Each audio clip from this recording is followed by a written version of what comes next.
Hello hello hello. जय हिंद दोस्तों, मैं शिवम गुप्ता स्वागत करता हूं आपका अपने परिवार रोजगार रंजित पर। उम्मीद करता हूं आप सभी अच्छे होंगे, बेहतरीन होंगे, जिंदाबाद होंगे, एकदम शानदार होंगे। एक बार आप सभी प्यार साथी बताएंगे आप सभी कैसे हैं। Very very very good afternoon, Radhe Radhe, जय श्री कृष्णा, जय हिंद, जय मां सरस्वती। सभी दोस्तों को सभी प्यार साथी क्लासेस जुड़ जाएंगे, बताएंगे आप सभी कैसे हैं और क्या मेरी वॉइस वीडियो आप सभी तक प्रॉपर तरह से पहुंच पा रही है या नहीं। एक बार सभी साथी कंफर्म करेंगे, फिर शुरू करते हैं हम अपनी एक शानदार, एक बेहतरीन, एक लाजवाब क्लास को, जो कि रहने वाली है प्यारे दोस्त यहाँ पर साइबर सिक्योरिटी का ही पार्ट 2।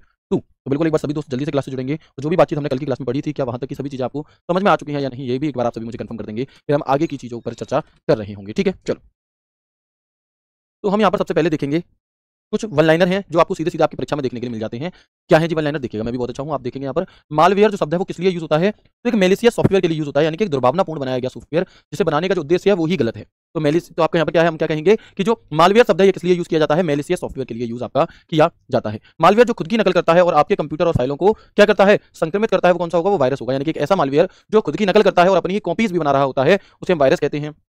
एक वायरस जो एंटीवायरस सॉफ्टवेयर को हटा सकता है उसे क्या कहा जाता है, तो उसे रेट्रो वायरस कहा जाता है।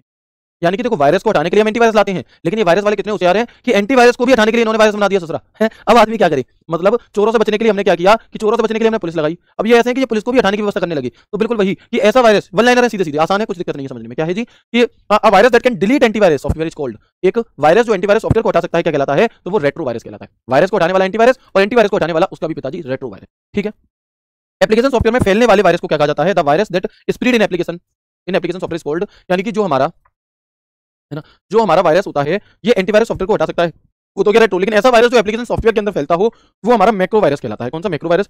पहला बूट सेक्टर वायरस की अगर आपसे बात की जाए कि पहला बूट सेक्टर वायरस कौन सा है, तो उसका नाम है ब्रेन। ठीक है, उसका नाम है ब्रेन। सीधे सीधे वन लाइनर है, आसान है, बहुत ज्यादा दिक्कत इनमें आपको नहीं होगी। आगे बढ़ेंगे। इसके बाद पहले कंप्यूटर वायरस का नाम क्या था, तो पहले कंप्यूटर वायरस का नाम क्रीपर है, लेकिन पहले बूट सेक्टर वायरस का नाम हमारा क्या है, वो ब्रेन है। ठीक है। वायरस की पहचान करने के लिए इस्तेमाल किया जाने वाला किया जा सकने वाला पैटर्न क्या कहलाता है, तो याद रखना वायरस सिग्नेचर कहलाता है। क्या कि the pattern that can be used to identify a virus is known as virus signature, is known as virus signature. Malware जो खुद को दोहराता है और आपके नेटवर्क में दूसरे कंप्यूटर पर खुद को भेजता है वो क्या कहलाता है, वो वॉर्म कहलाता है।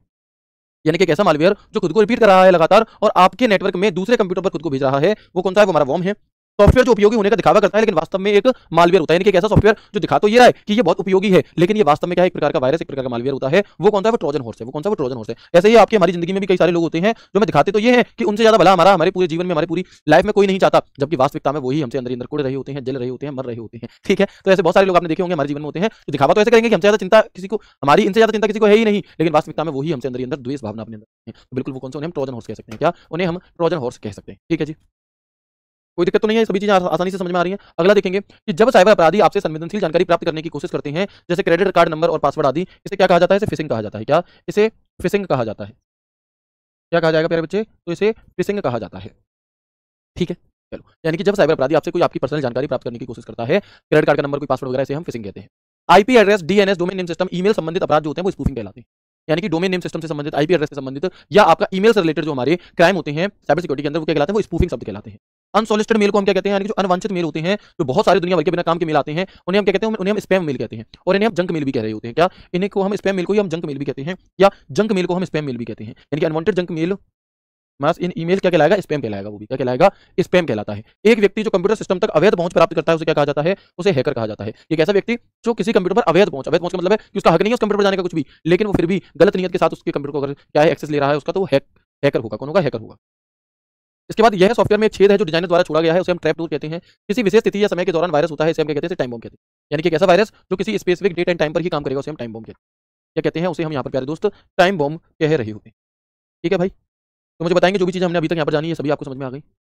बिल्कुल, हमने यहाँ तक जो भी बातचीत जानी वो आप सभी को समझ में आ गई या नहीं, एक बार सभी दोस्त यस करके मुझे बता देंगे, है ना, यस और नो करके। फिर हम आगे बढ़ते हैं और हम सारे हैकर्स के बारे में जानेंगे। जैसे आप लोगों ने सुना होगा कि हैकर होते हैं, कोई ब्लैक हैकर होता है, कोई व्हाइट हैकर होता है, कोई रेड हैकर होता है, लेकिन आपने ये 2-3 ही नाम सुने होंगे। बट मैं आपको यहाँ पर लगभग लगभग 9 8 से 10 हैकर के बारे में बताने वाला हूँ। ब्लैक हैकर क्या होता है, ग्रे हैकर क्या होता है, रेड हैकर क्या होता है, स्क्रिप्ट किडल्स क्या होती हैं, सभी चीज़ें। ठीक है, तो ये जरूर हो सकता है कि आपके पेपर में क्या है कि थोड़ी कम चीज़ें पूछी जाए, लेकिन हम यहाँ पर आपको ऐसी जानकारी देकर के चल रहे हैं कि बाद में भी अगर आप कोई भी पेपर दोगे तो आपको कोई समस्या नहीं आएगी। अब एक अच्छा बच्चा जो होता है पढ़ने वाला, वो तो इस चीज़ को अपॉर्चुनिटी की तरह लेता है और ये सोचता है कि हाँ हमें एक ज्ञान मिल रहा है अच्छा, साथ ही साथ एग्जाम ओरिएंटेड मिल रहा है। ठीक है, लेकिन कई सारे बच्चों का क्या रहता है कि सर सिर्फ काम काम का पढ़ाओ। तो भैया काम काम का तो ये भी हो सकता है कि आप चाहो एक क्लास में ही सारे क्वेश्चन बता दूं, तो अंतर्यामी तो है नहीं कोई भी। एग्जामिनर आजकल क्या कर रहा है कि कहीं से भी कुछ भी क्वेश्चन पूछ ले रहा है, कहीं से भी, है ना। तो कहीं से एक भी के लिए हमें फिर सभी चीजें पढ़ना जरूरी हो जाती है अगर हम क्या है कंपटीशन को क्लियर करना चाहते हैं। इसीलिए तो बच्चे कुछ नंबर से रह जाते हैं, क्यों, क्योंकि वो इंपॉर्टेंट पढ़ के जाते हैं। जबकि सिलेक्शन अगर तुक्के में लेना तो इंपॉर्टेंट पढ़ के हो सकता है शायद, लेकिन अगर तुम्हें 100% की चाहिए सिलेक्शन और तुम चाहते हो कि हुई हो, उसके लिए तुम्हें सिर्फ फिर सिलेबस प्रॉपर तरह से कंप्लीट करना रहता है। ठीक है, क्लियर है?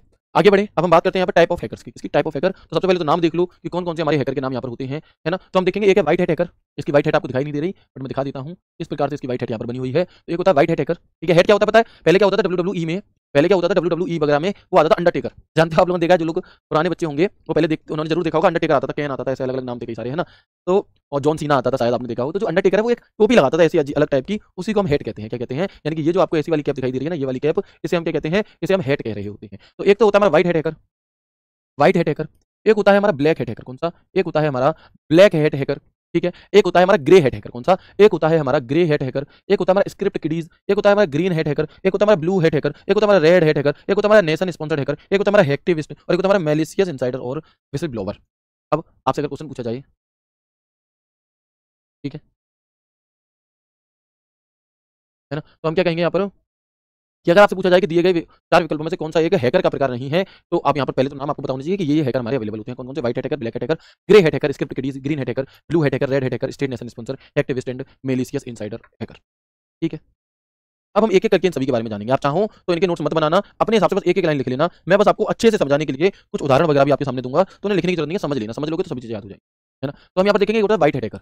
ये एथिकल हैकर्स होते हैं जो सिस्टम और नेटवर्क की सुरक्षा जांचने के लिए काम करते हैं। यानी कि जो व्हाइट हैट हैकर होते हैं ना, ये अच्छे हैकर होते हैं। ये क्या है कि ये हमारे सिस्टम या नेटवर्क की सुरक्षा जांचने के लिए होते हैं कि कोई और हैकर इस पर हमला करके कहीं इसे हैक तो नहीं कर लेगा। उन कमजोरियों को दूर करने के लिए, उन कमजोरियों को उजागर, यानी कि उन कमजोरियों को आपको बताने के लिए जो हैकर आता है वो कौन-सा होता है? वो हमारा व्हाइट हैट हैकर होता है। कौन-सा होता है? तो हम कहेंगे वो हमारा व्हाइट हैट हैकर होता है। तो सारे याद करने पड़ेंगे, अभी क्लास में हो जाएंगे, परेशान मत हो, इनके नाम से याद हो जाएंगे, है ना? और ऑप्शन एलिमिनेट हो जाता है फिर। तो सुरक्षा कमजोरियों की पहचान करना, उन्हें ठीक करना, सुरक्षा कंपनियों के कर्मचारी एथिकल हैकिंग प्रतियोगिताओं के प्रतिभागी, ये क्या है? इसके कुछ उदाहरण हैं। सुरक्षा कमजोरियों की पहचान करना और उन्हें ठीक करना, कौन सा? व्हाइट हैकर, मतलब ये अच्छा काम कर रहा है। ब्लैक हैकर क्या है? ये नाम ही है ब्लैक, तो ये हैकर अनैतिक होते हैं। अनैतिक मतलब कि ये बुरी नीयत से सिस्टम को हैक करते हैं और अवैध गतिविधियों के लिए सिस्टम और नेटवर्क को भंग करते हैं। इसलिए भंग करते हैं, तो ये हैकर अनैतिक होते हैं और अवैध गतिविधियों के लिए सिस्टम नेटवर्क को भंग करते हैं। उद्देश्य व्यक्तिगत लाभ के लिए डेटा चोरी कर लेते हैं, सिस्टम को नुकसान पहुंचाते हैं, वित्तीय लाभ आदि, है ना? साइबर अपराधी जो होते हैं हमारे डेटा को चोरी जो करते हैं, ये हमारे ब्लैक हैकर कहलाते हैं। कौन से? ये हमारे ब्लैक हैकर कहला रहे होते हैं। तो कोई दिक्कत व्हाइट हैकर और ब्लैक हैकर में? बताओ, कोई दिक्कत है? नहीं है।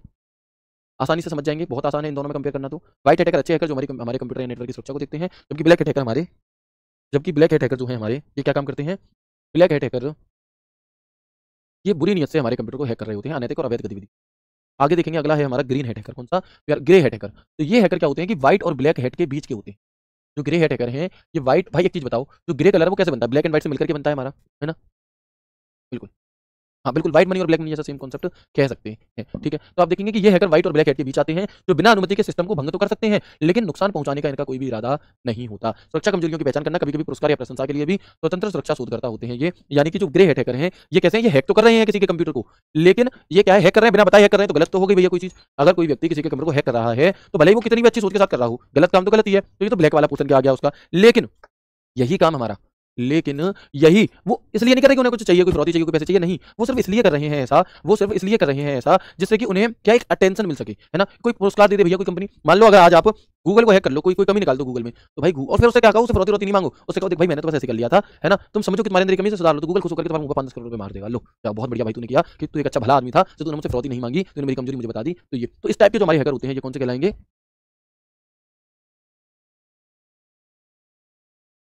ठीक है? तो हम क्या कहेंगे? सुरक्षा कमजोरियों की पहचान करना, कभी-कभी पुरस्कार या प्रशंसा के लिए भी हम ग्रे हैकर का यूज़ करते हैं। तो ग्रे हैकर में कोई दिक्कत, ब्लैक एंड व्हाइट का मिक्सचर है ये, बुरी नियत होती नहीं है, लेकिन बिना पूछे कर रहे हैं इसलिए। ठीक है? अगला है हमारा स्क्रिप्ट किडीज़। क्या है? अगला है हमारा स्क्रिप्ट किडीज़। तो ये नौसिखिए हैकर होते हैं, कैसे? भैया नाम आ रहा है किडीज़, है ना? जैसे हम कहते थे ना जेनज़ीज़, है ना? वैसे ही स्क्रिप्ट किडीज़, यानी कि ये नौसिखिए हैकर होते हैं, बिल्कुल नए-नए सीख रहे हैं, जो अपने स्वयं के कोड के बजाय दूसरों द्वारा लिखे गए स्क्रिप्ट और टूल्स का प्रयोग करते हैं। आमतौर पर इनका भी उद्देश्य भी ध्यान आकर्षित करना, मनोरंजन और अनुभवहीन युवा हैकर्स होते हैं ये, यानी कि जो इस फील्ड में नए-नए हैं, जो बस ट्राई करने के लिए कि मैं कर भी पा रहा हूँ कि नहीं कर पा रहा, हैक कर लेते हैं। ये कौन से होंगे हमारे? ये स्क्रिप्ट किडीज़ होते हैं, जो सीख रहे हैं अभी लगभग बस, है ना? तो बताओ 4 हैकर हमने जाने, शुरू में आपको लग रहा होगा पता नहीं कैसे याद होंगे, लेकिन अभी ये क्या याद करने में कोई दिक्कत हो रही है? नहीं हो रही? अगर मैं शुरू से एंड तक रिवाइज करा दूं, तो आप क्या कह देंगे? आप कह देंगे व्हाइट हैकर अच्छी नीयत वाले हैकर जो हमारे कंप्यूटर की रक्षा सुरक्षा करने के लिए होते हैं, कमियों को बताते हैं। ब्लैक हैकर जो हमारे कंप्यूटर को नुकसान पहुंचा रहे होते हैं, ये हमारे ब्लैक हैकर होते हैं, है ना? इसके अलावा ब्लैक हैकर के अलावा हम कौन सी बात करेंगे आपसे? ब्लैक हैकर के अलावा हम यहाँ पर कौन सी बात करेंगे? तो फिर हमने बात की यहाँ पे ग्रे हैकर, यानी कि ऐसे हैकर जो जो बिना पूछे तो जा रहे हैं, लेकिन उनका उद्देश्य नुकसान पहुंचाना नहीं है, ग्रे हैकर है। और उसके बाद स्क्रिप्ट किडीज़, यानी कि ये नौसिखिए हैं एक तरीके से, नए-नए सीख रहे हैं, बस तो कोई बड़ी समस्या इसमें नहीं है। इसके बाद एक अगला नाम आता है हमारा ग्रीन हैकर। तो ये नौसिखिए हैकर होते हैं जो सीखने और अपने कौशल को सुधारने की कोशिश कर रहे हैं। हैकिंग की दुनिया में अनुभव प्राप्त करने के लिए और शुरुआती सुरक्षा क्या है, उत्साही होती है इनकी। ब्लू हैट हैकर कौन से, मतलब ग्रीन हैट हैकर और इनमें बहुत ज्यादा अंतर नहीं है, स्क्रिप्ट के डीज में थोड़ा ही डिफरेंस है। ब्लू हैट हैकर ये हैकर बाहरी सुरक्षा विशेषज्ञ होते हैं जिन्हें सिस्टम की सुरक्षा परीक्षण करने के लिए बुलाया जाता है। यानी कि ऐसे हैकर होते हैं जिन्हें खुद बुलाया जाता है हमारा, है ना, ये ऐसे हैकर होते हैं जिन्हें खुद बुलाया जाता है कि भैया आओ और हमारे यहाँ देखो, हमारे यहाँ किसी में कोई कमजोरी तो नहीं है सिस्टम में, ठीक है। सुरक्षा कमजोरियों की पहचान और परीक्षण के लिए माइक्रोसॉफ्ट ब्लू हैट सम्मेलन में भाग लेने वाले हैकर जैसे कि ये होते हैं, ठीक है। जैसे बड़ी-बड़ी कंपनी होती है ना, ब्लू हैट हैकर्स वगैरह कैसे सम्मेलन करवाती हैं, जिससे कि 50 लोग आए और 50 लोगों ने चेक करा है, आपका काम करा उस पे, सैलरी सिर्फ उसी देंगे, इनाम सिर्फ उसी देंगे जो जीता। तो ये क्या हो जाएगा हमारा, यही तो बिजनेस है। अगर सबको 50 लोगों को काम करने की सैलरी देंगे और 1-1 करोड़ रुपए देंगे तो 50 करोड़ रुपए गए। जबकि सम्मेलन बुलाया और उस सम्मेलन में सबसे काम करवाया और एक ही आदमी को 10 करोड़ दे दिए, तो एक आदमी बहुत खुश हो गया और बाकियों को ये लगा कि हम कॉम्पिटिशन हार गए इसलिए हमें कुछ नहीं मिला, जबकि वास्तविकता में तो काम तो सभी ने किया था, ठीक है। तो ये हमारे हो गए blue hat. Red hat hacker कौन से होते हैं, ये हैकर उन ब्लैक हैट हैकर्स को रोकने के लिए काम करते हैं जो अनैतिक गतिविधियों में शामिल हैं। यानी कि जो रेड हैट हैकर हैं ये हमारे ब्लैक हैट हैकर को रोकने के लिए होते हैं। किसके लिए, स्टॉप। भाई रेड कलर किस लिए होता है, स्टॉप। तो ऐसे हम कह सकते हैं कि ब्लैक हैट हैकर को रोकना और उन्हें नुकसान पहुंचाने के लिए एथिकल हैकर जो आक्रामक सुरक्षा तकनीकी का उपयोग हमारे करते हैं। अब आप कहोगे सर सारे फिर भी हमें याद नहीं हो पाएंगे, कोई बात नहीं बच्चे, जब ऑप्शन आएंगे 4 आपके सामने आप एलिमिनेट करके अपने आप कर लोगे, है ना। एक्टिविस्ट, ये हैकर किसी राजनीतिक या सामाजिक एजेंडा के समर्थन में सिस्टम को भंग करते हैं। एक्टिविस्ट कौन से होते हैं, तो अपने विचारों का प्रचार करना, ध्यान आकर्षित करना, इसके लिए हम एक्टिविस्ट का प्रयोग करते हैं। ये हैकर किसी राजनीतिक या सामाजिक एजेंडा के समर्थन में होते हैं। स्टेट स्पॉन्सर्ड हैकर कौन से होते हैं जी, तो ये हैकर सरकारी एजेंसियों या राष्ट्रों द्वारा प्रायोजित होते हैं। कौन से, तो ये जो स्टेट स्पॉन्सर हैकर होते हैं ये हमारी सरकार के द्वारा ही स्पॉन्सर किए जाते हैं। मान लो अगर किसी हैकर ने मोदी जी की ट्विटर आईडी हैक कर ली, भाई उस ट्विटर आईडी को हैक करने वाले, हैक करी किसी हैकर ने, तो उसे वापस लाने के लिए भी तो हैकर की जरूरत पड़ेगी। तो कुछ स्टेट के द्वारा स्पॉन्सर किए गए हैकर होते हैं, राष्ट्रीय सुरक्षा के लिए, जासूसी के लिए, साइबर युद्ध वगैरह के लिए हम इनका प्रयोग करते हैं। और एक होता है कॉर्पोरेट हैकर, ये हैकर किसी कंपनी या संगठन के लिए काम करते हैं, व्यापारिक रहस्यों की चोरी होने से बचाते हैं, है ना, ये औद्योगिक जासूस की तरह आपका काम करते हैं। तो मुझे बताएंगे यहाँ तक की बात क्लियर है, एक बार ये सॉल्व करके एक बार मुझे बताइएगा जल्दी से, यहाँ तक की बात क्लियर है कि आप सभी को, फिर हम आगे बढ़ते हैं और देखते हैं कुछ और चीजें।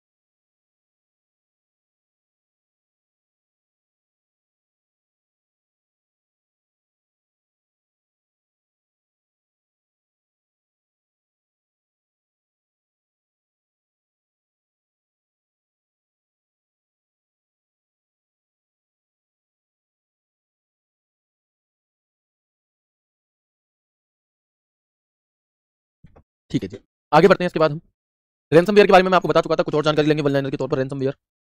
आप मुझे बताओ अगर आपको याद है तो कल मैंने आपको रैनसमवेयर से रिलेटेड एक की पॉइंट बताया था कि जहां पर तुम्हें रैनसमवेयर दिखा मिल जाए वहां पर ये चीज जरूर लिखी मिलेगी। बताओ वो क्या थी, बताएंगे वो क्या थी, है ना भाई। इससे ज्यादा स्लो क्या पढ़ोगे बताओ, है ना, इससे ज्यादा स्लो क्या पढ़ोगे आप, हम ऑलरेडी बहुत स्लो चल रहे हैं दोस्त, इससे ज्यादा स्लो क्या पढ़ोगे। एक चीज पर 4-4 5-5 बार चर्चा कर रहे हैं, उदाहरण भी दे रहे हैं, रुक भी रहे हैं, पूछ भी रहे हैं, समझ में आया नहीं आया भाई, इससे स्लो कैसे, बताया मुझे क्या होगा रैनसमवेयर।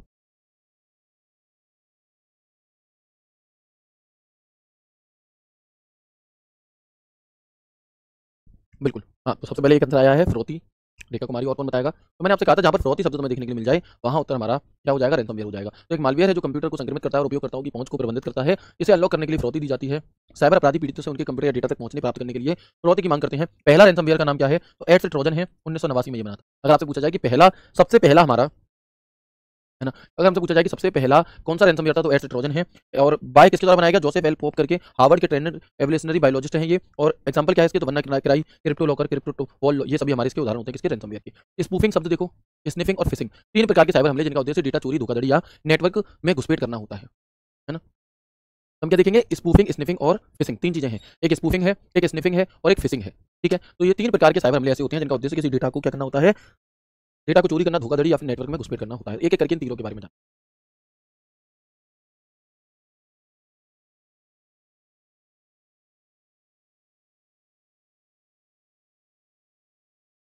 तो सबसे पहले हम यहाँ पर जानेंगे स्पूफिंग के बारे में। किसके बारे में, स्पूफिंग क्या है जी, स्पूफिंग। तो स्पूफिंग एक ऐसा तरीका होता है जिसमें एक हमलावर किसी वैध स्रोत का रूप धारण करके धोखाधड़ी करता है। इसका उद्देश्य उपयोगकर्ता को धोखा देना होता है ताकि वे अपनी संवेदनशील जानकारी जैसे कि पासवर्ड, क्रेडिट कार्ड का नंबर आदि आपके साथ साझा कर दें। स्पूफिंग विभिन्न प्रकार के हो सकते हैं जैसे कि ईमेल स्पूफिंग, आईपी स्पूफिंग या फिर वेबसाइट स्पूफिंग, ठीक है। ईमेल स्पूफिंग क्या चीज है जी, इसमें पहले हमने जाना स्पूफिंग क्या होता है। तो स्पूफिंग एक ऐसा तरीका है जिसमें हमलावर किसी वैध स्रोत, है ना, किसी वैध स्रोत का रूप धारण करके धोखाधड़ी करता है और आपसे आपकी जानकारी ले लेता है, ये है। अब ईमेल स्पूफिंग क्या है जी, तो यहाँ पर हमलावर किसी भरोसेमंद व्यक्ति या कंपनी के नाम से आपको कोई नकली ईमेल भेजेगा, है ना, और वहां पर आपसे डिटेल ले लेगा। आईपी स्पूफिंग, इसमें हमलावर एक वैध आईपी एड्रेस का इस्तेमाल करके नेटवर्क में घुसपैठ करने की कोशिश करता है। वेबसाइट स्पूफिंग, ये नकली वेबसाइट बनाई जाती है जो एक वैध वेबसाइट जैसी दिखती है हमें, है ना, ताकि उपयोगकर्ता अपनी जानकारी उसमें डाल दे। जैसे आप मान लो आपको बैंक के बारे में कुछ जानकारी लेनी है, आपने नॉर्मली बैंक लिख दिया, है ना, और वहां पे आपसे क्या है कि आपसे नाम, आईडी, पासवर्ड, फोन नंबर वगैरह मांगने लगा और आप वहां फिल करते चले गए, आपको लगा ये रियल वेबसाइट है जबकि ये रियल वेबसाइट थी नहीं। तो ये हमारा वेबसाइट स्पूफिंग है ना। और स्पूफिंग का मतलब क्या होता है, चकमा देना होता है। ये email, phone call, website, IP spoofing कितने भी तरीके की हो सकती है। जैसे हमारे पास फोन आता है कि आप स्कॉर्पियो कार जीते हैं और आपको बस ये डॉक्यूमेंट हमें देने होंगे और इससे फिर हम आपकी स्कॉर्पियो कार आपको दे देंगे। आप बताओ आपको स्कॉर्पियो कार चाहिए या 20 लाख रुपए चाहिए, तो लोग कहेंगे अरे तुम हमें एक काम करो 20 लाख रुपए दे दो। अच्छा, तो इसके लिए आप हमें ये डॉक्यूमेंट भेज दो, आप डॉक्यूमेंट भेज दोगे, अपना अकाउंट नंबर भेज दो, अकाउंट नंबर भेज दोगे, आईएफएससी कोड भेज दो, आईएफएससी कोड भेज दोगे, आपको लालच 20 लाख रुपए आएंगे। फिर वो आपसे कहेगा कि आपके पास एक ओटीपी आएगा, ओटीपी बता दीजिए, आपका अकाउंट खोलने के लिए आप ओटीपी बता दोगे, आपका खाता सपा सेट हो जाएगा, साफ हो जाएगा, है ना। तो ये हमारा स्पूफिंग है, धोखाधड़ी का एक तरीके का चकमा देना स्पूफिंग है। तो स्पूफिंग शब्द क्या है, समझ में आ गया। स्पूफिंग शब्द क्या है समझ में आ गया? अगर आ गया तो हम आगे बढ़ते हैं और स्निफिंग सरल शब्दों में समझ रहे हैं हम इस चैप्टर को। ये चैप्टर नॉर्मली अगर आप पढ़ोगे तो हो सकता है आपको थोड़ा सा कठिन लगे, बट एग्जांपल वगैरह की सहायता से हम कोशिश कर रहे हैं कि इसे बहुत सरल शब्दों में समझा जाए। स्निफिंग क्या है? तो स्निफिंग एक नेटवर्क निगरानी तकनीक है जिसमें हमलावर नेटवर्क ट्रैफिक को इंटरसेप्ट और एनालाइज करता है। इसका उद्देश्य संवेदनशील डेटा जैसे login credentials, credit card number आदि को पकड़ना होता है। स्निफिंग दो प्रकार की होती है मुख्यतः, एक होती है पैसिव स्निफिंग, एक होती है एक्टिव स्निफिंग। क्या दोबारा पढ़ो? स्निफिंग एक नेटवर्क की निगरानी करने की तकनीक है जिसमें हमलावर नेटवर्क ट्रैफिक को इंटरसेप्ट और एनालाइज करता है और इसका उद्देश्य संवेदनशील डेटा जैसे लॉगिन क्रेडेंशियल आदि नंबर को पकड़ना होता है। स्निफिंग दो प्रकार की होती है, एक पैसिव और एक एक्टिव। पैसिव स्निफिंग कौन सा है? इसमें हमलावर केवल नेटवर्क ट्रैफिक को मॉनिटर करता है और डेटा कैप्चर करता है। ठीक है। इसके अलावा एक होता है एक्टिव स्निफिंग, जिसमें हमलावर नेटवर्क ट्रैफिक को प्रभावित करने या बदलने की कोशिश कर रहा होता है। ठीक है। स्निफिंग का मतलब क्या है? सूचना capturing all the packets sniffer, और ये हमारा क्या है यहाँ पर? टैपिंग फोन वायर्स आदि। ठीक है। इसके बाद स्निफिंग भी हो गया हमारा, स्पूफिंग भी हो गया, और आखिरी चीज बचती है यहाँ पर फिशिंग। कौन सी? स्निफिंग भी हो गया, स्पूफिंग भी हो गया, आखिरी चीज हमारी यहाँ पर बचती है कौन सी? फिशिंग। फिशिंग क्या है? तो धोखाधड़ी के ईमेल या वेबसाइट के माध्यम से उपयोगकर्ताओं से संवेदनशील जानकारी प्राप्त करने की कोशिश, ये क्या कहलाती है? ये कोशिश हमारी फिशिंग कहलाती है। क्या कहलाती है मेरे भाई? फिशिंग कहलाती है। ठीक है। फिशिंग एक प्रकार का साइबर हमला है जिसमें हमलावर नकली ईमेल, वेबसाइट या संदेश का उपयोग करके उपयोगकर्ताओं को धोखा देने की कोशिश करता है ताकि वे अपनी संवेदनशील जानकारी प्राप्त क्या करते हैं? साझा करते हैं। फिशिंग के कुछ सामान्य प्रकार होते हैं, कुछ टाइप होते हैं, जैसे कि एक होता है हमारा ईमेल फिशिंग। कौन सा? Email fishing. इसमें उपयोगकर्ता को नकली ईमेल भेजे जाते हैं किसी वैध संगठन के द्वारा। एक होता है कैट फिशिंग, एक प्रकार की ऑनलाइन धोखाधड़ी है जिसमें कोई व्यक्ति फर्जी पहचान या नकली प्रोफाइल का उपयोग करके किसी अन्य व्यक्ति के साथ ऑनलाइन संबंध या बातचीत बनाने की कोशिश करता है। जैसे आप लोगों ने देखा होगा कि है कोई लड़का, लेकिन टेलीग्राम पर तुम्हें लड़कियों को लड़की की प्रोफाइल बना करके, है ना, और कोई लड़की का नाम रख करके मैसेज कर रहा है, हाय आप कैसी हो, है आप किस एग्जाम की तैयारी कर रही हो, मैं तो बैंक की तैयारी कर रही हूँ, है ऐसा करके। जबकि है लड़का, लेकिन क्या कह रहा है कि मैं बैंक की तैयारी कर रही हूँ, और इसलिए कर रही हूँ कि लड़की लड़के के नाम से तो रिप्लाई करेगी नहीं, तो भैया लड़की के से ही कर दे। तो ये क्या है हमारा? ये एक प्रकार का कैट फिशिंग कहलाता है कि पहले धीरे धीरे धीरे करके बातचीत करी और फिर ऐसे करके दोस्ती कर ली है। तो ऐसे ये धोखाधड़ी वाला है। ठीक है। ऐसे इंस्टाग्राम पर भी मैसेज आते हैं, वो भी। इसके बाद स्मिशिंग फिशिंग क्या चीज है जी? स्मिशिंग स्मिशिंग फिशिंग क्या है? तो इस प्रकार के फिशिंग में एसएमएस या टेक्स्ट का प्रयोग किया जाता है। भाई स्मिशिंग एसएमएस याद रखना, स्मिशिंग एसएमएस यानी कि इस प्रकार के फिशिंग में एसएमएस या टेक्स्ट मैसेज का प्रयोग किया जाता है। संदेशों में लिंक या फोन नंबर होते हैं जो यूजर को धोखाधड़ी वेबसाइट पर ले जाते हैं, संवेदनशील जानकारी प्राप्त करने का प्रयास कर रहे होते हैं। ये कौन सी होती है? Smishing fishing. यानी कि आपके पास एक एसएमएस आएगा, उस एसएमएस में लिखा होगा कि आपके खाते में इतने रुपए आ गए, इस लिंक पर क्लिक कर दो, ऐसे ऐसे करके दुनिया भर की होती हैं अलग अलग, तो वो जैसे आप क्लिक करोगे तो गड़बड़ हो जाएगी वहां से। ये हमारा स्मिशिंग फिशिंग कहलाता है।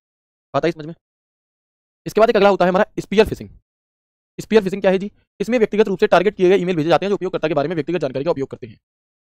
तो जब भी आपसे, है ना, क्या है हमारे यहाँ पर कि जब भी आप, क्या होगा कि जब भी आपसे किसी विशेष व्यक्ति के ईमेल, क्या है, व्यक्तिगत रूप से टारगेट किए गए ईमेल भेजे जाते हैं, वो क्या है? स्पीयर फिशिंग कहलाते हैं हमारे। तो किसी विशेष व्यक्तियों को संगठन की सुरक्षा के खतरे में डालने के लिए कोशिश करता है, जिसके लिए वे काम करते हैं, उसे हम क्या कहेंगे? बताओ। तो वो हमारा क्या हो जाएगा? वो हमारा स्पीयर फिशिंग हो जाएगा। अगला वेल फिशिंग क्या है जी? तो वेल, देखो वेल मछली कैसी होती है? बड़ी। तो जो वेल फिशिंग होती है हमारी, ये क्या काम करती है? वेलिंग एक प्रकार का स्पीयर फिशिंग है, लेकिन इसमें इसमें उच्च प्रोफाइल वाले लोग जैसे कि सीईओ, सीएफओ आदि, इन्हें निशाना बनाया जाता है। तो ये क्या है? हमारा वेल फिशिंग है। कौन सी है? ये हमारी वेलिंग फिशिंग। ठीक है। इसके बाद हमारा एक अगला नाम आता है इमेज फिशिंग। कौन सा? इसके बाद ये फिशिंग के ही कुछ टाइप चल रहे हैं अभी हमारे। इसके बाद एक अगला नाम आता है हमारा इमेज फिशिंग। तो इमेज फिशिंग एक प्रकार का साइबर हमला है जिसमें धोखेबाज फिशर उपयोगकर्ताओं को धोखा देने के लिए छवि इमेजेस का उपयोग करते हैं। इसमें आमतौर पर एक नकली या फर्जी वेबसाइट या ईमेल संदेश शामिल होता है जो पूरी तरह से असली दिखने वाली छवियों का उपयोग करके तैयार किया जाता है। इसका उद्देश्य उपयोगकर्ता की व्यक्तिगत जानकारी जैसे कि पासवर्ड, जैसे कि क्रेडिट कार्ड डिटेल आदि संबंधित जानकारी डेटा चोरी करना। क्या क्या है समझो, की पॉइंट क्या निकला? इमेज फिशिंग एक प्रकार का साइबर हमला है जिसमें धोखेबाज फिशर उपयोगकर्ता को धोखा देने के लिए इसका प्रयोग कर रहा है, इमेज का प्रयोग कर रहा है। सवाल ये आपसे यूपी पुलिस परीक्षा में पूछा गया था। देखो सवाल को पढ़ना, अगर आपने इससे पहले वाली लाइन पढ़ ली तो आप देखोगे इसका उत्तर आप अपने आप कर दोगे। खाली जगह में दुर्भावनापूर्ण फाइलों वाली छवियों का उपयोग करके हैकर को आपके खाते की जानकारी चुराने या आपके कंप्यूटर को संक्रमित करने में मदद करने के लिए हम किसका प्रयोग करते हैं? बताओ।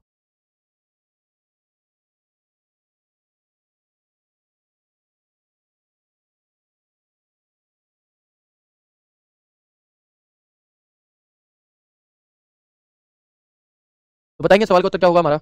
खाली जगह में दुर्भावनापूर्ण फाइलों छवियों का उपयोग हैकर को आपके खाते की जानकारी चुराने या आपके कंप्यूटर को संक्रमित करने में मदद करने के लिए किया था। वीपीएन जी नहीं, कैट फिशिंग जी नहीं, स्मिशिंग जी नहीं, इमेज फिशिंग। इमेज का यूज कौन करता है? छवि का मतलब क्या? इमेज ही तो है ना? इमेज फिशिंग क्या हो जाएगा? इसका सही उत्तर हो जाएगा अगला विशिंग फिशिंग। क्या है हमारा? Vishing phishing. तो वॉशिंग में फिशिंग फोन कॉल के माध्यम से की जाती है। हमलावर खुद को किसी वैध संस्था का प्रतिनिधि बताकर संवेदनशील जानकारी प्राप्त करने का प्रयास करता है। यानी कि ये वही है जैसे आपके पास एक कंपनी का फोन आता है नॉर्मली, और वो आपसे कहेगा कि मैं आपकी बैंक से बात कर रहा हूं और आपका जो खाता है वो कल के बाद डीएक्टिवेट कर दिया जाएगा क्योंकि आपने बहुत दिन से उसमें विजिट नहीं किया है, ना कोई पैसा आया है, ना कोई पैसा गया है। तो हमें एक छोटी सी जानकारी के साथ आपके खाते को डीएक्टिवेट होने से रोकना होगा, और उसके लिए हम क्या करेंगे? उसके लिए हमें आपसे कुछ जानकारी चाहिए, एक वेरिफिकेशन कॉल है, ये बातें हमें बता दो, हम रोक देंगे। ऐसे फोन आते हैं, देखा होगा, उदाहरण है ना? जो भी चीजें मैंने आपको बताई ये लिखनी नहीं है, ये बस एक एग्जांपल है जैसे कि आप चीजों को रिलेट कर पाओ। तो ये कौन सा हो जाएगा? ये वॉशिंग फिशिंग। ठीक है। सोशल मीडिया फिशिंग, इस प्रकार में सोशल मीडिया प्लेटफॉर्म का उपयोग करके फिशिंग अटैक किया जाता है। हमलावर नकली प्रोफाइल बनाकर मैसेज के माध्यम से यूजर से संवेदनशील जानकारी मांग लेते हैं। तो जब भी अगर कभी आपके पास इंस्टाग्राम पर कोई मैसेज आता है किसी का भी और वो आपसे पैसे मांगता है या कुछ करता है तो आपको नहीं देने। आपको पहले बहुत अच्छे से उस व्यक्ति विशेष से बात कर लेनी है फोन करके कि भाई तुझे ही चाहिए कि नहीं चाहिए, मिल करके क्या जाए काम कर, ऑनलाइन तो नहीं दे पाऊंगा, कैश ले जा करके फेस टू फेस मिल करके। तो ये क्या है हमारा? Social media fishing. आपने देखा होगा ऐसा। क्लोन फिशिंग क्या चीज़ है? क्लोन फिशिंग, इसमें हमलावर एक वैध ईमेल या वेबसाइट की क्लोनिंग करते हैं और उसमें थोड़े से बदलाव के साथ उसे यूजर को भेजते हैं। यूजर को ऐसा लगता है कि वह एक वैध स्रोत से संवाद कर रहा है जबकि वास्तविकता में उसकी जानकारी क्या हो रही होती है? चोरी हो रही हो, है ना? तो ये कुछ हमारे यहाँ पर अलग अलग प्रकार के क्या है, ये है, ठीक है, क्लियर है यहाँ तक। अगला एक होता है एंगुलर फिशिंग, मतलब बहुत बड़ा टॉपिक है। देखो अगर मैं आपको सच्ची बात बताऊं तो साइबर सिक्योरिटी एक बड़ा टॉपिक है, लेकिन यहाँ से क्वेश्चन पूछे जाने की संभावना कम या कम क्वेश्चन पूछे जाने की संभावना होती है। लेकिन क्योंकि हम टॉपिक पढ़ रहे हैं तो कई सारे बच्चों का कहना होता है बहुत डीप में पढ़ाओ, कई सारे बच्चों का कहना होता है कि सर थोड़ा थोड़ा करा दो, तो मैं बीच का करा करके चलूंगा, बहुत डीप नहीं कराऊंगा, बहुत ऊपर ऊपर से नहीं कराऊंगा, बीच का जितना आपके पेपर में पूछा जा सकता है, ठीक है। तो एंगुलर फिशिंग क्या है? इस प्रकार के फिशिंग में सोशल मीडिया का उपयोग करके यूजर को धोखा दिया जाता है। हमलावर सोशल मीडिया पर नकली कस्टमर सर्विस अकाउंट बनाते हैं और यूजर से संबंधित जानकारी लेते हैं। एक होता है S E fishing, search engine fishing, तो इसे क्या कहेंगे हम? इसे शॉर्ट में एसईओ फिशिंग भी कहते हैं। एसईओ की फुल फॉर्म क्या है पूछी जा सकती है, याद रखना, सर्च इंजन ऑप्टिमाइजेशन।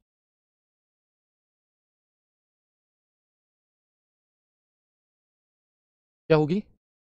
हम कहेंगे इसकी जो फुल फॉर्म है मेरे भाई, वो सर्च इंजन ऑप्टिमाइजेशन। क्या होती है? Search engine optimization. इसके द्वारा फिशर्स एक नकली वेबसाइट बनाकर सर्च इंजन पर क्या कराते हैं? रैंक कराते हैं। आप लोगों ने देखा होगा कई बार कि जैसे ट्विटर पर चीजें ट्रेंडिंग में होती हैं, है ना? तो आपने देखा होगा कि भैया जब हम कोई आंदोलन वगैरह हम लोग चलाते हैं टीचर्स वगैरह कि इसके री एग्जाम से रिलेटेड, इसके रिजल्ट से रिलेटेड हमें क्या करना है, हमें हैशटैग ट्रेंड कराना है, तो हमने तो दसियों लाख ट्वीट कर दिए, तब भी वो तीसरे चौथे नंबर पर है, और कोई एक आएगा वो 10,000 में ही ट्रेंड कर रहा है। ऐसा कैसे? तो वहां पर हमारा एसईओ फिशिंग भी काम करता है। फिशिंग या वॉइस फिशिंग होती है, इसमें हमलावर फोन कॉल करके परेशान करते हैं। इसमें एसएमएस के द्वारा रिपीट होने लगी चीजें। Skimming, credit card skimming device आपके क्रेडिट या डेबिट कार्ड पर लगे तो मुझे पट्टी को तब पड़ता है जब आप इसे एटीएम, पेट्रोल पंप या फिर किसी अन्य बिक्री केंद्र पर कार्ड रीडर में डाल रही हो, ठीक है। चलो, इसके बाद हम देखेंगे यहाँ पर इन फिशिंग वगैरह के बाद में एक होता है डीडीओएस अटैक। तो डीडीओएस की फुल फॉर्म बहुत पूछी जाती है। पहले देखो डीडीओएस अटैक क्या है। तो डीडीओएस की फुल फॉर्म देखो यूपी पुलिस में पूछी गई थी। डीडीओएस की फुल फॉर्म होती है हमारी डिस्ट्रीब्यूटेड डेनियल ऑफ सर्विस। क्या होती है डीडीओएस की फुल फॉर्म? तो हम कहेंगे डिस्ट्रीब्यूटेड डेनियल ऑफ सर्विस होती है सेवा की उपलब्धता को बाधित करने के लिए एक नेटवर्क को अधिक ट्रैफिक से भरना। क्या है डीडीओएस? कि सेवा की उपलब्धता को बाधित करने के लिए, जैसे जब हम लोग फॉर्म वगैरह भर रहे होते हैं तो हमारी वेबसाइट हैक कर जाती है, दिक्कत कर जाती है ना? वैसे ही कि कोई वेबसाइट है उसे क्या है, नेटवर्क को अधिक ट्रैफिक से भरना डीडीओएस अटैक कहलाता है। और man in the middle attack क्या है जी? तो नाम से ही पता चल रहा है कि इसमें हमलावर दो पक्षों के बीच संचार को इंटरसेप्ट करके संवेदनशील जानकारी को प्राप्त करता है। In this attackers obtain sensitive information bye interrupting communication between two parties, ठीक है। चलिए, मुझे बताएंगे यहाँ तक की बातचीत क्लियर हुई आप सभी को, यस और नो? या यहाँ तक हमने जो भी बातचीतें की, क्या ये आपको अच्छे से समझ में आ गई यहाँ तक की? हो सकता है आपको अभी ऐसा लग रहा हो, दिमाग में हौच-पौच हो गई होगी और आपको लग रहा होगा कि सर इतनी सारी चीज़ें हमें कैसे याद होंगी? तो ये मैं मान सकता हूँ कि हाँ, ये आपके साथ दिक्कत हो रही होगी और ये होती भी है। लेकिन जब आप 2 से 3 बार रिवीजन करते हैं, जब आपके सामने सवाल आता है, जब सवाल में लैंग्वेज दी जाती है, जब आपको 4 ऑप्शन दिए जाते हैं, तो हम उसे एलिमिनेट कर लेते हैं, ठीक है? तो बताइएगा क्लियर है यहाँ तक की चीज़ें? उम्मीद करता हूँ क्लास अच्छी लगी होगी। क्लास को छोटा ही रख लेते हैं क्योंकि थ्योरी ज़्यादा है, समझने वाली चीज़ें थोड़ी हैं, लेकिन थ्योरी ज़्यादा है, तो बहुत ज़्यादा फिर एक ही दिन में करने से कोई फायदा नहीं है। मिलते हैं आपसे आगे की क्लास में एक नए एक शानदार सेशन, कल की नेक्स्ट क्लास में एक बेहतरीन तरह के साथ, है ना? तब तक के लिए ख्याल रखिए अपना, अपनों का खुश रहिए, पढ़ते रहिए, रिवीजन करते रहिए। बिल्कुल जब आप लोगों का सिलेबस खत्म हो जाएगा तो मैं फिर वीकली या 15 दिन में एक बार आपकी प्रैक्टिस क्लास वगैरह भी लगाता रहूँगा, परेशान। सर मेरे 2 डाउट हैं। एक, क्या जो सिलेबस इस बैच में कराया है वो वो आईडीबीआई जेईई एग्जाम के लिए सफिशिएंट है? जो हैंड रिटन नोट्स का प्रिंट आउट कैसे कराऊँ? देखो बच्चे, दो देखो बहुत अच्छी बात होती है कि भाई रुके रहे तब तक, जब तक क्लास खत्म नहीं होगी, तब उन्होंने अपने मैसेज को पेस्ट करा। ये एक अच्छे बच्चे की निशानी। अब देखो, जो सिलेबस आपका किसी भी एग्जाम का है, पहली चीज़ तो ये समझो, आपको क्या करना रहता है कि आपको जिस एग्जाम के लिए आप पढ़ रहे हो बैच में, उसका सिलेबस एक तरफ रखो, एक तरफ जिस एग्जाम के लिए आप पूछ रहे हो उसका सिलेबस रखो, मैच करो। अगर सिलेबस मैच है, कर रहा है, सब्जेक्ट मैच कर रहा है, टॉपिक मैच कर रहा है, तो जी हाँ बिल्कुल चीज़ें काम करेंगी। लेकिन अगर सब्जेक्ट ही मैच नहीं कर रहा, टॉपिक ही मैच नहीं कर रहे, तो फिर नहीं कर पाएंगे। तो ये आपको खुद डिसीजन लेना होगा। अगर हाँ, MS word, internet, cyber security, ये सभी चीज़ें वहाँ भी हैं, यहाँ भी हैं, तो निश्चित आप बिना टेंशन लिए ये समझ जाओ कि हाँ, ये दोनों जगह पर आपका काम करेंगे। दूसरा डाउट क्या था भाई का बताना? हाँ, जो हैंड रिटन नोट्स हैं उनका प्रिंट कैसे करवाऊँ? भाई देखो, मैं तो ये कहूँगा कि कोशिश करो प्रिंट ना करवाने पड़े, और करवाओ तो ऐसी जगह करवाना जहाँ 3-4 पेज के भी बहुत कम 1 आध रुपया लगता हो, ठीक है? ऐसे प्रिंट मत करवाना कि तुम्हारे 500 रुपए के तो प्रिंट ही प्रिंट निकल जाए। मैं ऐसा बिल्कुल भी नहीं चाहूँगा। प्रिंट आप तभी करवाओ पीडीएफ का जब सिर्फ और सिर्फ 50-60-100 रुपए में अगर आपका पूरा एक सब्जेक्ट निकल जा रहा है तो निकलवा सकते हो, ठीक है? लेकिन एक ही सब्जेक्ट 300-400 रुपए में निकल रहा है तो बच्चे बिल्कुल तुम्हें प्रिंट निकलवाने की कोई भी जरूरत नहीं है। सर बता देना कितने टॉपिक और हैं बच्चे? इसके बाद एक हमारा प्रोग्रामिंग लैंग्वेज से रिलेटेड क्वेश्चन है, मतलब कुछ टॉपिक है, उनकी बेसिक जानकारी में लेनी है, डीप में नहीं जाएंगे। और साथ ही साथ एक डीबीएमएस चैप्टर है आपका, वो हम थोड़ा सा पढ़ेंगे। यानी कि 15 मई तक मेरा टारगेट है आपके सिलेबस को बहुत आराम से धीरे-धीरे प्यार से खत्म कर दिया जाए, ठीक है? तो प्लीज़ मुझे बताइएगा यहाँ तक की बातें, सब कुछ कोई दिक्कत तो नहीं? सर प्लीज़ रिप्लाई कर दो। बहन क्या रिप्लाई करना है बताओ आप? आप सवाल तो पूछिए, है ना? सर मोटिवेट कर दीजिए प्लीज़। बच्चे मोटिवेट, इनर मोटिवेशन लाया करो। जो मोटिवेशन मैं आपको दूँगा ये टेम्परेरी मोटिवेशन होगा, है ना? जैसे आपने देखा होगा कि आपकी गली के, अगर आपके घर के बगल वाला कोई लड़का नौकरी लग जाता है तो उसे बहुत इज़्ज़त मिलती है, और उसकी इज़्ज़त को देख करके आप कहीं न कहीं मन में मोटिवेट तो होते हो कि यार मुझे भी करना है, मुझे नहीं पता। लेकिन वो कुछ ही दिन रहता है, 2-4-5 दिन रहेगा, उसके बाद क्या है, आप भूलने लग जाओगे, फिर से वही टाइम बर्बाद करने लगोगे, रील्स देखने लगोगे, इधर-उधर घूमने लगोगे। लेकिन जब आप खुद पर विचार करोगे, जब आप खुद की स्थितियाँ देखोगे, जब आप खुद की परिस्थितियाँ देखोगे, जब आप अपने अकाउंट का बैंक बैलेंस देखोगे, जब अपने पिताजी का चेहरा देखोगे, माताजी का चेहरा देखोगे, तो अंदर से आवाज़ आएगी। और उस अंदर से आवाज़ आती है ना मेहनत करने की, वही इनर मोटिवेशन है, वही लंबे समय तक आपको किसी भी जंग को जिता सकता है। उसके अलावा कोई भी ताकत नहीं होती कि आपको बहुत ज़्यादा मोटिवेट कर सके। आप दूसरे की गाड़ी देख करके थोड़ी देर के लिए मोटिवेट हो सकते हो कि मुझे ऐसी गाड़ी लेनी है, लेकिन आप 2 दिन बाद देखोगे तो मोटिवेशन छूट-अंतर हो जाए, है ना? तो मैं उम्मीद करता हूँ ये सभी चीज़ें आपको बहुत अच्छी लगी होंगी। सर कितना और कोर्स बचा है कंप्यूटर का? आप लोग वॉइस ऑन करके क्लास नहीं देखते क्या? मतलब आप सिर्फ, आपको क्या लग रहा है मैं ऐसे बात करूँ? भैया मैंने 2 मिनट पहले ही ये बात बताई है कि 15 मई तक सिलेबस खत्म कराऊँगा, फिर ये सवाल क्यों पूछा जा रहा है? सर कितना कोर्स बचा है कंप्यूटर का? आप मुझे सुन नहीं पा रहे हैं क्या? बताओ, या फिर ध्यान नहीं है? सर पीडीएफ मर्ज करके दे दीजिएगा, बिल्कुल देंगे, लेकिन सिलेबस तो खत्म हो जाए। जिस दिन कंप्यूटर का सिलेबस खत्म हो जाएगा उस दिन सभी बोर्ड सभी नोट्स जो हैंड रिटन पीडीएफ है उनको मर्ज करके हम आपको एक साथ दे दें, है ना। हम तो नोट्स बना लिए, पीडीएफ नहीं निकलवाई, बहुत बढ़िया, सैल्यूट है आपको, है ना। मतलब नहीं, मैं इस चीज़ के कभी भी फेवर में नहीं रहता कि बच्चे हैंड रिटन नोट्स की पीडीएफ प्रिंट करवाएं, क्योंकि भाई पैसे बहुत ज़्यादा खर्च होते हैं और बिना मतलब में 200 300 400 रुपये डालने का कोई अर्थ नहीं बनता, है ना। तो इसलिए मैं तो इसी फेवर में रहता हूँ भाई। बाकी जिस पे बहुत सारे पैसे हैं वो निकलवा लें, मुझे कोई दिक्कत नहीं है, लेकिन थोड़ा सोच समझ के, ठीक है। मिलते हैं आपसे कल की क्लास में एक नए शानदार सेशन, इसी के नेक्स्ट पार्ट के साथ। कल की क्लास में हम इस टॉपिक को खत्म कर रहे होंगे। तब तक के लिए राधे राधे, जय श्री कृष्णा। और कोई डाउट बता दो जल्दी से। हिंदी की क्लास क्यों नहीं चलती बच्चे, मुझे अभी नहीं पता, मुझे पता करना होगा। आप इसके लिए हमारी कॉलिंग टीम को कॉल कर लेना या शिवानी मैम को आप टैग कर देना टेलीग्राम डाउट ग्रुप में। बाकी मुझे अगर मैं मिलेंगी तो मैं भी उनसे पूछ लूंगा एक बार, ठीक है। बहुत बढ़िया। देखो ऐसा पता नहीं आप सब लोगों का अलग-अलग सिस्टम होता है, लेकिन हमारा क्या रहता है, मेरी ये पर्सनल आदत है कि मुझे किसी और का राइटिंग याद ही नहीं होता, है ना। तो अगर आप किसी अगर हैंड रिटन नोट्स की पीडीएफ निकलवा भी लोगे तो बिल्कुल वैसी होगी जैसे किताब में लिखा हुआ है। हमें हमारा राइटिंग भले ही कितना बुरा है, लेकिन हमें उसकी एक हैबिट होती है, वो हमें जल्दी याद होता है। जब आपके पास समय कम होगा, एक दिन बचा आपके पास पेपर के लिए, तो आप दूसरे की राइटिंग से याद नहीं कर सकते चीज़ों को। आपकी कितनी भी बुरी राइटिंग है, बहुत स्पीड में उसी से करोगे। सीजीएल की तैयारी साथ में हो जाएगी, बिल्कुल हो जाएगी, है ना। तो इसलिए अपने नोट्स जरूरी होते हैं। मिलते हैं आपसे कल की क्लास में एक शानदार क्लास के साथ, तब तक के लिए राधे राधे, जय श्री कृष्ण, जय हिंद।